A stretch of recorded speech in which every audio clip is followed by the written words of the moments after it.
The first clue wasn't dramatic. Just a slant in the grass near my cabin, where blocks didn't quite line up with their neighbors. At first I thought it was lag or a misplacement from some old project I'd half finished and forgotten. But when I dug beneath, the dirt fell away faster than it should have, revealing stair steps cut clean and deliberate. Moss clung to stone brick, and I felt the familiar thrill. This wasn't my work. This was older. I lit torches, careful not to burn too bright. The tunnel breathed cool air, as if the world itself wanted me to keep going. I descended slowly, hand brushing stone like it might answer. Then came the outline, a door buried under years of silence. Cracked wood, leaning frame, but still intact.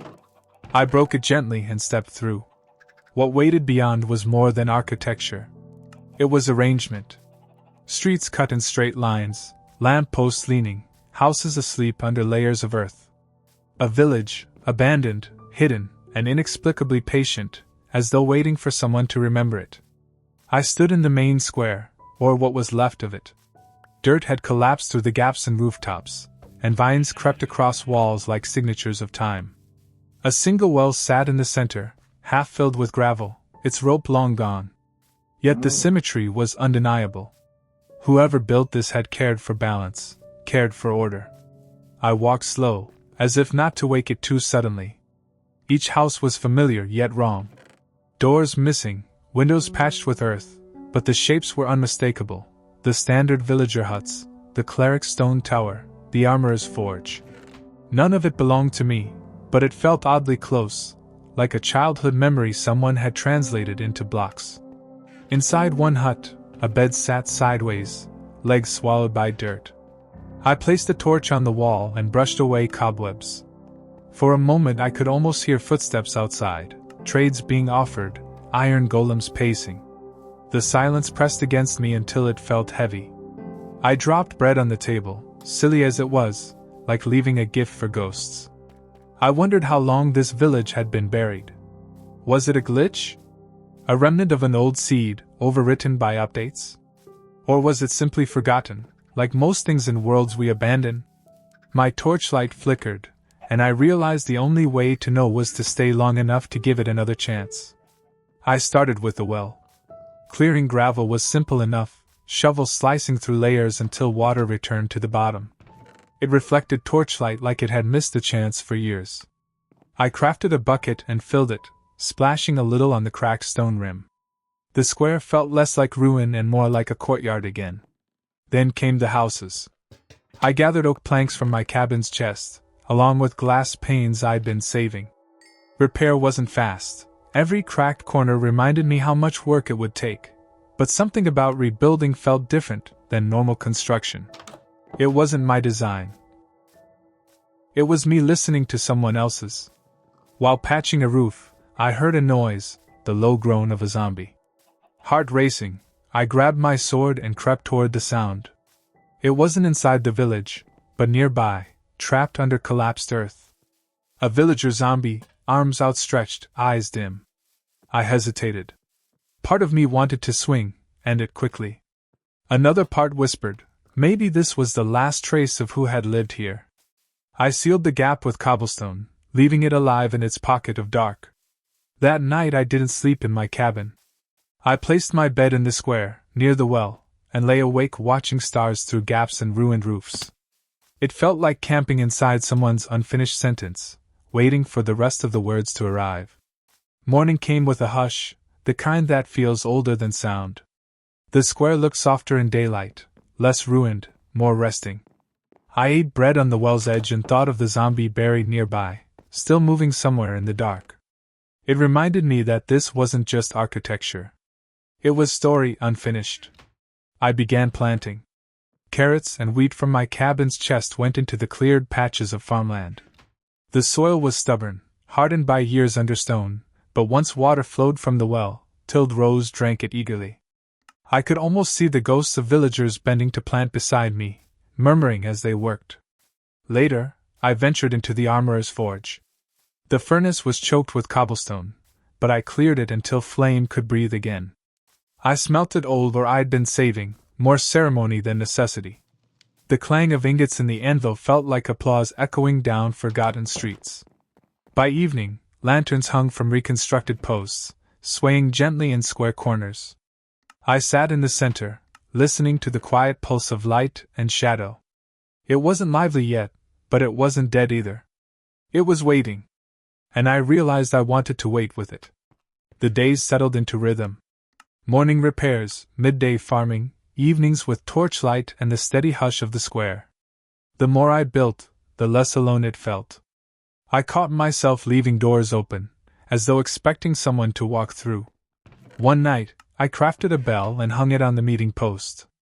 When I rang it, the sound rolled across the ruins like a question. Who still remembers?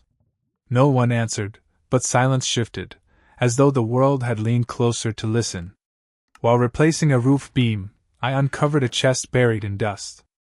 Inside, wheat, emeralds, a single written book. The cover was blank. When I opened it, every page was empty except the last, which bore one sentence in shaky script: "We will return." My hand shook, though I couldn't say if it was from fear or hope. I carried the book to my cabin but set it on the village table instead. It felt wrong to remove it.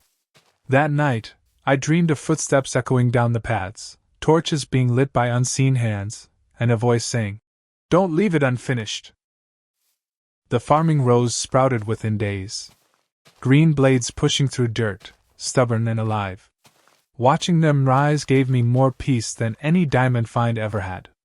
I began harvesting carefully, almost reverently, leaving half the crop to grow stronger. Exploring further, I found a collapsed tunnel leading under the cleric's tower. Clearing it revealed a tiny room lined with brewing stands. Dust coated every surface, but the faint smell of potion lingered. I set candles around and brewed mundane things, awkward potions, water bottles, just to give the room purpose again.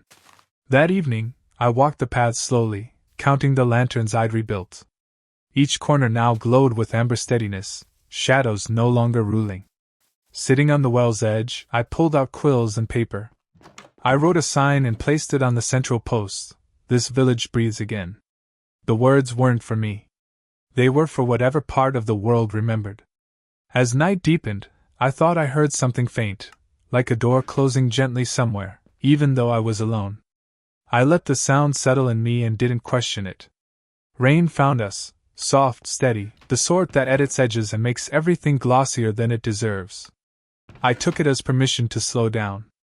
I moved beds inside 2 repaired huts, framed windows with spruce, and stood in doorways listening to water thread the lanterns. The bell rope darkened, dripping like a vine. I rang it once out of habit. The sound came back damp and intimate, like it had learned to whisper. Under the cleric's tower, puddles gathered in the old brewing room. I swept them into a barrel and laughed at myself for treating water like dust. On a whim, I brewed mundane night vision and drank. The village shifted, blacks turned to charcoal, shadows to blue glass. I could see deeper into the tunnel walls, where pockets of air mapped old rooms the earth hadn't fully claimed. In the armorer's forge, I smelted a little iron into bars and set them over the well, not to seal it, just to mark it as tended. I left a staircase down, because closing a thing isn't the same as caring for it. By evening, the fields glowed with bead-like rain. I planted beetroots for color alone, a vanity the village seemed to appreciate. As I headed home for more lumber, I paused at the square and listened. Somewhere beneath the wind and water, something like a footstep, soft, deliberate, not mine. I didn't turn. I let the sound pass through me like weather and kept walking, trusting the village to carry the moment without me. Days after the rain, the air tasted scrubbed. Crops pushed taller, and the lanterns felt brighter by comparison. I brought over bookshelves, stacked them in the cleric's room, and started a small enchanting nook, not for power gaming but for ceremony. I enchanted a shovel with unbreaking and named it Patient Hands. It felt right to give tools titles here. On the north side, I uncovered a tiny fence yard sunk under dirt, with a composter still half full. I emptied it into the fields, then rebuilt the fence and gate. When I stepped inside and closed the latch, the click sounded like agreement. Some places don't need permission, they offer it. At midday, an iron golem blueprint formed in my mind. Not to guard me, but to give the village its posture again.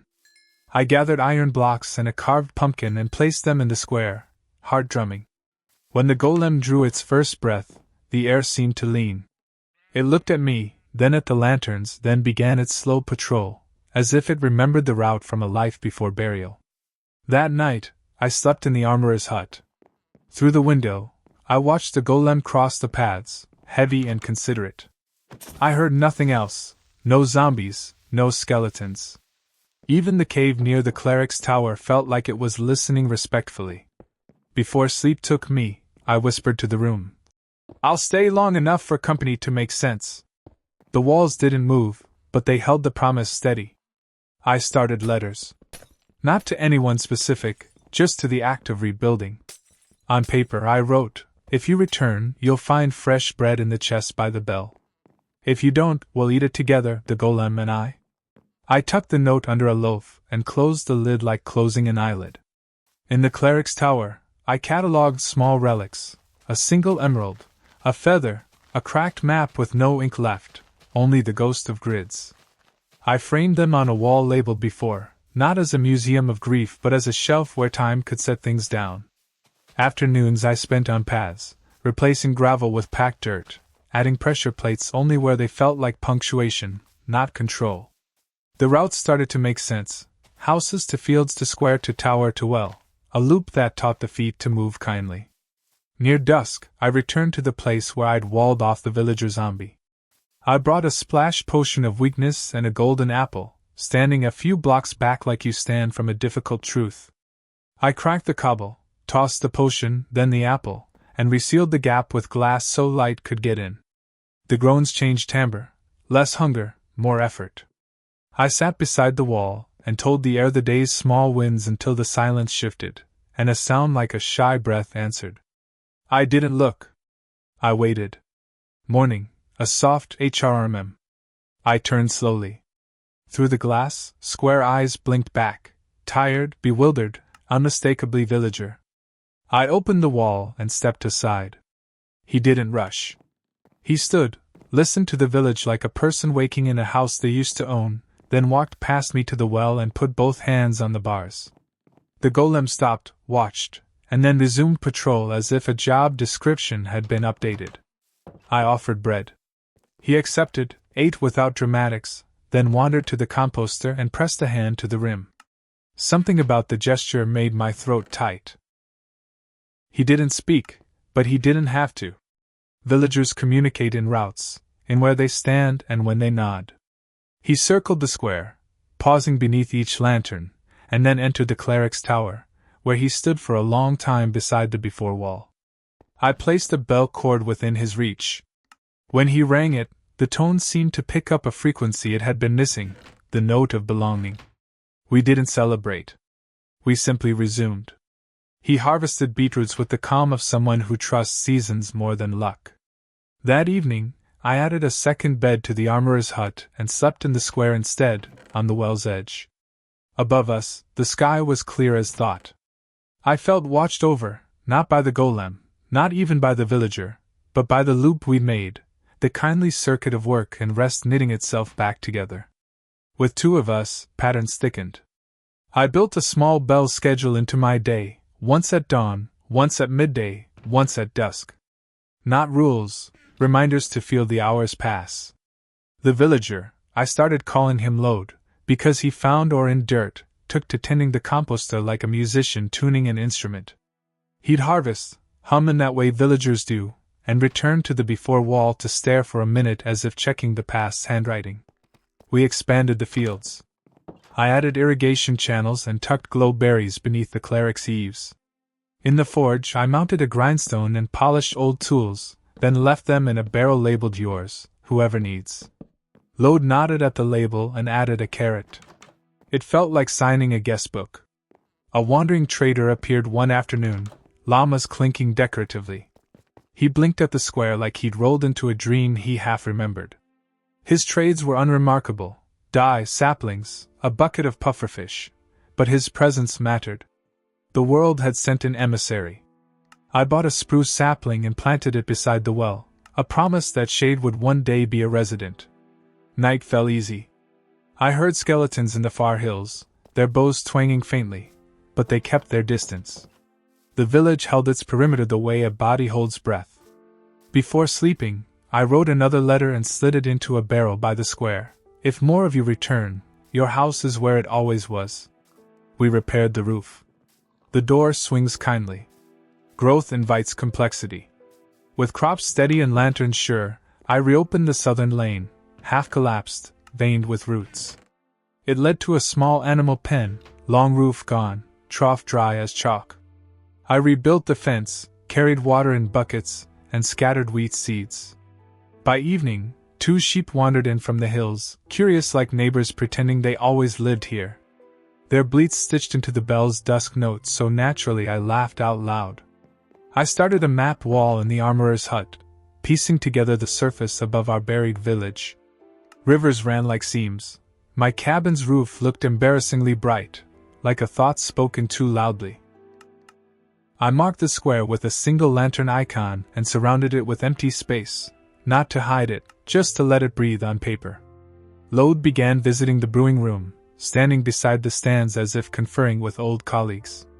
Once, he brought a spider eye and set it on the table like an offering to routine.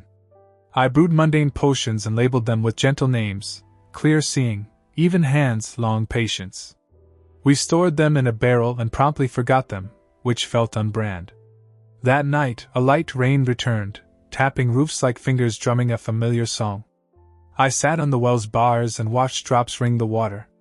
Somewhere in the dark, another door sound, timid testing. I didn't seek it. I let the village answer, the way places do when you finally stop insisting you're the only voice. The square breathed, and I breathed with it, ready for whoever decided to step into morning. Morning brought footprints where there hadn't been any, square prints in damp dirt leading from the cleric's tower to the fields. I followed them with a grin already forming, and there he was, another villager, blinking at carrots like they were a story he'd once loved and was finally rereading. His clothes were tattered, cleric purple faded to dusk, but his posture held. Lode approached him slowly, gave the briefest nod, and returned to the composter as if nothing unusual had happened. In this village, return wasn't spectacle, it was grammar. I crafted new doors, spruce this time, and hung them carefully, testing the swing for that forgiving midpoint between wait and welcome. The golem adjusted its route, pausing at each doorway as though to memorize names. I added flower pots to windowsills and tucked in cornflowers because they felt like patience in bloom. At midday, the trader came back and stood at the bell without ringing it, like someone visiting a friend who was sleeping. He traded me a single packed ice block. I didn't need it, but I placed it at the well's edge and watched the water reflect a colder version of the sky. It looked like tomorrow holding still for a second. In the brewing room, I made a splash potion of healing and left it labeled for after work. The cleric, Dustrobe I called him, stood over the cauldron with a look I recognized, the quiet inventory of capacity. He hummed, and the sound threaded through the tower like incense without smoke. Night came simply. 2 beds occupied. 1 square patrolled. Crops breathing their green breath. I lay on the well bars, looking up at the sky, feeling the village's heartbeat settle into mine. Beneath us, tunnels waited. Above us, roofs learned to be roofs again. Tomorrow, I'd rebuild the library shelves. It felt like placing ribs back around a chest so breath could travel further. I closed my eyes on that thought and carried it into sleep, already turning toward the next small task. Libraries aren't just about books, they're about where the eyes rest between lines. I placed shelves in uneven clusters so light could gather, then set a lectern by the window, angled to catch morning. I planted a spruce beside the tower and strung lanterns low, creating pockets of reading shade that didn't yet exist but would, soon enough. Lode arrived with paper, Dustrobe with an empty bottle. Our first exchange rate was laughter. I began copying the "we will return" sentence into a new book, 1 line per page, so every turn felt like finding the same promise in different weather. On the last page I wrote my own addition, "we did." I left the book open on the lectern and walked away before I could edit myself. In the forge, I repaired a shield that had seen too many panics. I smoothed its edge against the grindstone and painted the front with a small pattern, 4 squares becoming a path. When I hung it over the door, the room looked dressed rather than armored. Afternoon sent me up to the surface for wood. From the ridge, I looked down at my cabin and then beyond it, at the land that had been quietly holding a whole village under its green coat. The map in my head updated, edges softened, routes linked. Returning underground, I felt like a courier delivering daylight. At dusk, a faint sound drifted from the southern lane, laughter, shaped like the villager hum but lighter, almost child-tall. I followed it to the animal pen and found 2 more sheep and a baby, heads together like conspirators. The bell rang once, not loud, just enough to mark the exact moment humor entered the street again. I stood with them until the stars showed their patient faces. Tomorrow, more shelves. Maybe a modest banner. The square had begun to ask for color, and I was ready to listen. Color multiplies attention. I dyed banners beetroot red and cornflower blue and hung them where wind could make them speak without shouting. Dustrobe brewed mundane regan, just a sip, and Lode rearranged the yours, whoever needs barrel like a florist, but for tools. The golem paused beneath each banner, as if saluting weather. I extended the paths outward, beyond the original grid. Not expansion for expansion's sake, gentle limbs for circulation. One led to a tiny grove I'd noticed in night vision days ago. There, I built a bench from stripped oak and placed a sign, "Sit until the next thought arrives." I tested it by sitting too long. The next thought arrived anyway, unhurried and intact. We added a bell pattern, 2 notes at midday, 3 at dusk if the fields were fully watered. It wasn't control, it was choreography. On the second day of the pattern, a farmer in tan wandered into the square, eyes scanning corners like yes, this is the right page. He joined Lode without ceremony, hands in soil by the time the shadow of the tower reached the composter. I named him Wicket, because fence gates swung easier when he touched them. With 3 villagers, the loop thickened again. Trades appeared, paper for emeralds, beetroots exchanged for the privilege of more beetroots. I crafted stonecutters and left them near the forge, not to hurry building but to make precision convenient. The village responded like a body recognizing an old stretch. That night, rain returned, soft as an apology. I stood under it until my armor felt like a tuned drum. The golem walked past and angled its head toward the southern lane, a suggestion rather than an order. I followed with a lantern and found the faintest doorway outline in the dirt wall, no hinge, just the memory of one. Tomorrow, I would open it with the care you reserve for a letter you never expected to receive. The village exhaled. I matched it, and the square glowed like a page ready for the next line. I opened the remembered doorway by brushing away dirt with a shovel edged like a whisper. Behind it, stairs curled down into a small chamber where clay had preserved a room in perfect pause. A loom leaned against the wall, half threaded with wool the color of leather. On a table, shears, a single feather, and a banner pattern that folded into itself like a path returning home. I set lanterns on the floor, low light, conversation light, and cleared space for breath to move. When Wicket arrived, he stood at the threshold and removed his hat, which made nothing practical happen but felt right. Lode joined us with paper.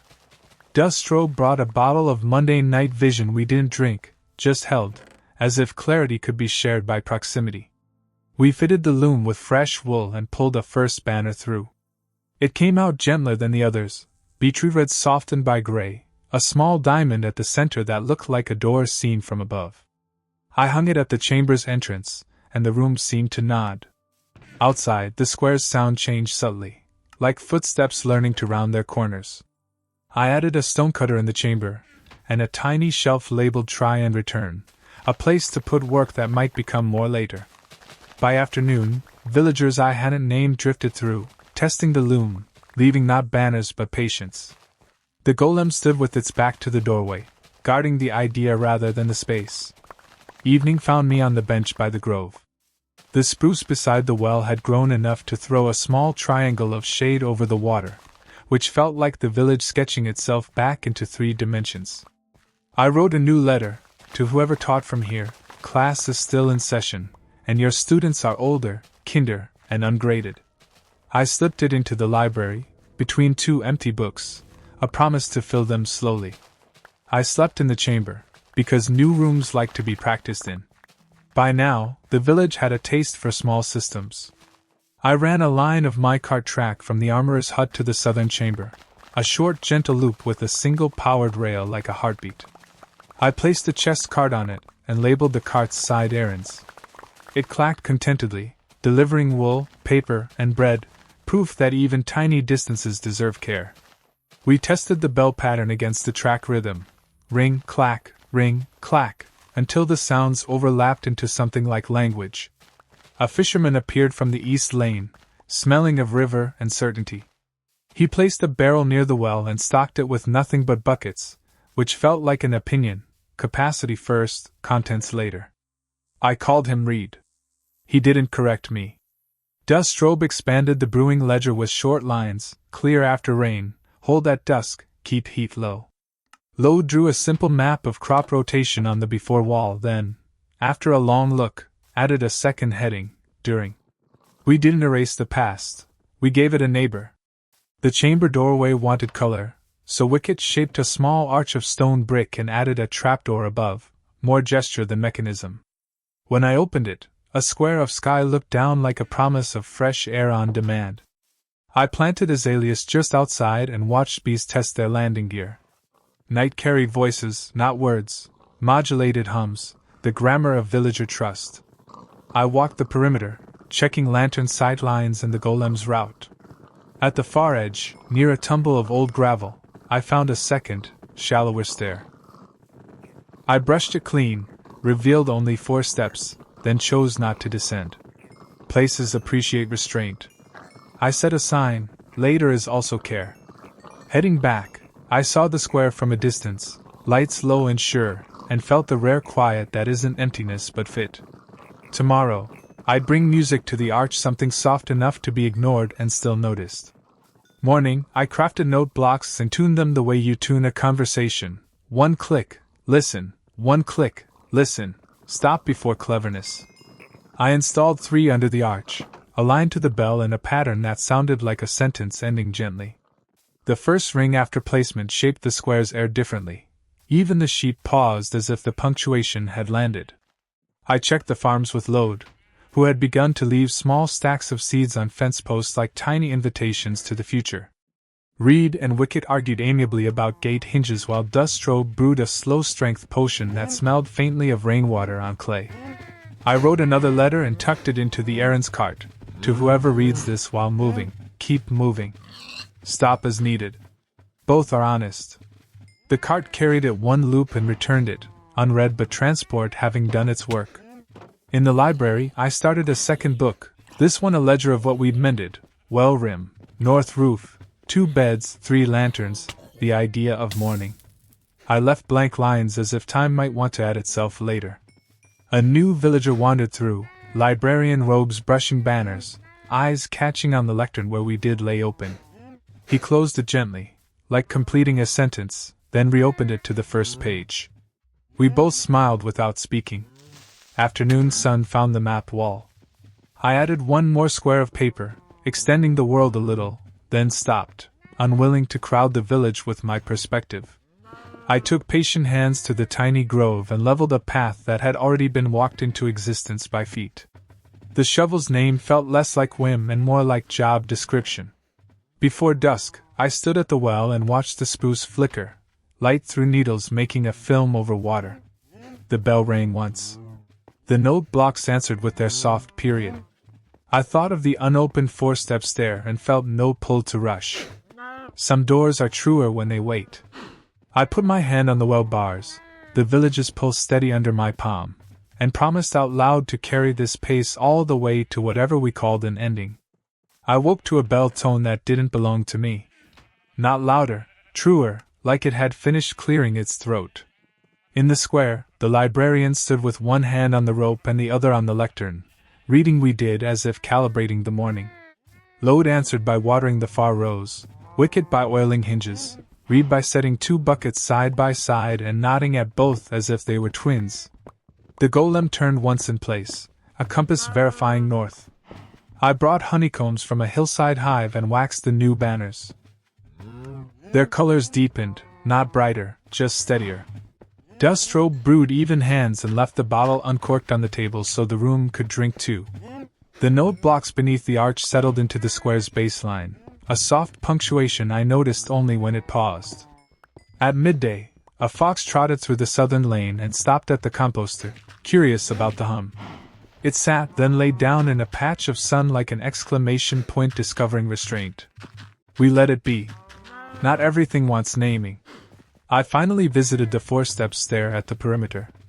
I brought a lantern but left it unlit, descending with the light of the square at my back. At the fourth step, the path turned into packed dirt and stopped. No room, just the suggestion of a room. I pressed my palm to the wall. The earth was cool, patient, undecided. I didn't force it. I set the unlit lantern on the last step and placed a sign, "Light me when the room knows its shape." Back at the well, the spruce threw a new sliver of shade across the water, and I caught my reflection touching it like two clocks sinking. I wrote a letter for the errands cart. To whoever can hurry or stop, there's a bench by the grove that understands both. The cart rolled one loop, like a heartbeat reassuring itself, and I watched the fox watch it, both of them relaxed into the same sentence. Tomorrow, I'd add a tiny bell outside the chamber, a whisper version for hands that didn't want to ring the square. The tiny bell changed the afternoon. People rang it by accident and then deliberately, always with a small smile that didn't need witnesses. I tuned the note blocks to answer it with a question mark, 1/2 step above the square's period, so the air could hold both curiosity and completion without conflict. Reed proposed a canal no wider than a boat's shoulders, to carry water from the river to a trough near the pens. We measured with steps rather than blocks, 10 breaths here, 12 there, then cut a shallow run, lined it with mossy stone, and invited water like a guest. When it arrived, the sheep drank as if they'd written the plan. The canal sounded like whispering glass.